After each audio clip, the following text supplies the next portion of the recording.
नमस्कार, मी तंत्र समन्वयक गुलाबराव खंडागळे.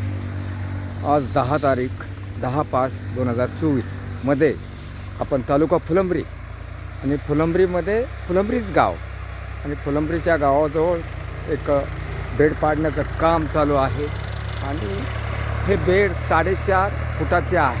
आपण बघत आहोत आणि बेड पाडण्याचं काम हे चालू आहे. दिनांक 10/5/2024 रोजी साधारण 9-9:30 वाजता हे बेडचं काम चालू आहे आणि आपण बघत आहोत. आज बेडवरची शेती इतकी सुंदर आहे आणि या बेडवर ते मका लावा, कापूस लावा, तूर लावा, कुठलाही लागवड करा, पण बेडची शेती करणं अतिशय महत्त्वाची आहे. आपण काय लावणार आहात?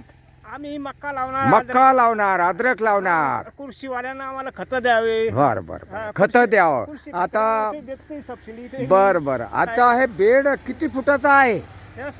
4.5 बेड फुटाचा आहे. 6 ते 9 इंच उंचीचा घेतलेला आहे. राऊत साहेबाचे हे शेत आहे आणि आपण समाधानी आहात बेडवर शेती. बऱ्याच दिवसाचा पाहतो मी बेडवर शेती तुमची आहे आणि बेड कंटिन्यू तुम्ही पाडताय. सर, जे गजबे साहेबांनी काम केलेलं आहे ते अजून एका पण साहेबाकडून होईल. गजबे साहेब आणि मी तंत्र समन्वयक गुलाबराव खंडागळे सोबत राहत होतो आम्ही. आणि आनंद वाटला. आता हे किती एकराचे बेड पाडले आपण? 1 एकर बेड पाडला आणि याच्यावर आता तुम्हाला अद्रक लावायची. काही भुईमुग आहे, काही मका पण सांगितले तुम्ही मला मगाशी. मका पण लावायची.